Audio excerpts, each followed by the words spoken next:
हमसे कहा गया है कि -6x⁴ minus 3x² plus 5y⁴ ये हमें एक एक्सप्रेशन दी हुई है और इसमें से हमको 2x⁴ minus 8x² minus y⁴ को घटाना है। तो सबसे पहले तो इसको मैथ की भाषा में लिख लेते हैं कि हमें क्या करना है। तो ये कुछ ऐसे हो जाएगा 2x⁴ minus 8x² minus y⁴ इसमें से हमको ये जो एक्सप्रेशन दिया हुआ है, ये ग्रीन वाला एक्सप्रेशन, इसको हमको घटाना है। यानी कि ये कुछ ऐसा हो जाएगा -6x⁴। ध्यान रहे कि ये माइनस इस वाले टर्म का माइनस है, अलग से कुछ नहीं है। -6x⁴ minus 3x² plus 5y⁴ ये आ गया हमारा क्वेश्चन हमारे सामने। अब मैं चाहूँगा सबसे पहले कि आप इसे एक बार खुद से कोशिश करें करने का, फिर उसके बाद अगर नहीं होता है तब हम तो इसको मिलके साथ में देखने ही वाले हैं।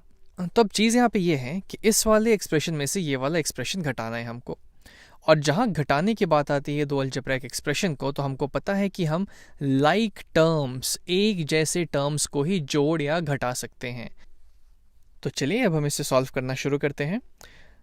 तो खैर वो तो बाद में देखेंगे कि कौन से टर्म्स लाइक हैं, कौन से नहीं हैं, कौन कंबाइन हो रहे हैं, कौन नहीं हो रहे हैं। उससे पहले इसको अच्छे से एक सीधे तरीके से लिख लेते हैं। यहाँ पे है हमारे पास 2x⁴ minus 8x² minus y⁴। अब यहाँ एक माइनस है जो कि इस पूरे एक्सप्रेशन के आगे खड़ा हुआ है। तो अगर मुझे यहाँ से ये ब्रैकेट्स हटाने हैं तो मुझे इस माइनस को इस पूरे पे डिस्ट्रीब्यूट कर देना पड़ेगा। इसको आप ऐसे भी सोच सकते हैं कि इस पूरे चीज़ का ये माइनस आगे लगा हुआ है। यानी कि अगर मुझे ये ब्रैकेट्स यहाँ से हटाना है तो मुझे माइनस को हर एक के साथ मल्टीप्लाई करना पड़ेगा। माइनस ऑफ -6x⁴ हो जाएगा plus 6x⁴, minus minus plus हो जाएंगे। माइनस ऑफ माइनस 3x² हो जाएगा प्लस 3x², और माइनस ऑफ प्लस 5y⁴ हो जाएगा माइनस 5y⁴। बस इसी बात को हम लोग लिख लेते हैं। ये हो जाएगा प्लस 6x⁴ प्लस 3x² और माइनस ऑफ 5y⁴। हाँ, अब यहाँ पे एक बड़ा सा सिंपल सा एक प्लेन सा एक्सप्रेशन बन गया है। बस अब हम लाइक टर्म्स देख लेते हैं और इनको ऑपरेट कर देंगे। तो सबसे पहले हमारे पास है 2x⁴। अब देखते हैं इसके जैसा और कौन सा टर्म है यहाँ पे। अब यहाँ पे है माइनस ऑफ 8x², लेकिन इसका जो वेरिएबल पार्ट है इसके जैसा तो है नहीं, तो ये दोनों लाइक टर्म्स तो होंगे नहीं। वैसे यहाँ पे है माइनस y⁴, ये भी नहीं होगा क्योंकि यहाँ पे है 2x⁴। यहाँ पे आते हैं तो देखेंगे 6x⁴ है। अब इसका वेरिएबल पार्ट और इसका वेरिएबल पार्ट सेम है, यानी कि ये 2 टाइम्स ऑफ कोई चीज़ है और ये 6 टाइम्स ऑफ सेम चीज़ है। तो ये दोनों जो होंगे लाइक टर्म्स हो जाएंगे।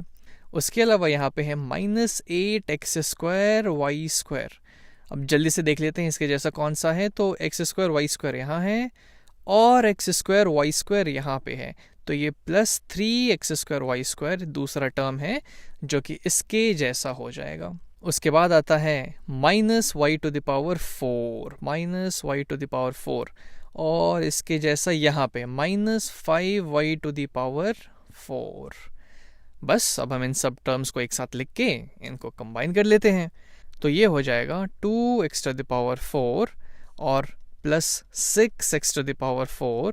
यहाँ से ये हो जाएगा माइनस ऑफ 8x²y² और प्लस ऑफ 3 टाइम्स x²y², और फिर हमको फाइनली मिल जाएगा माइनस y⁴ माइनस 5y⁴।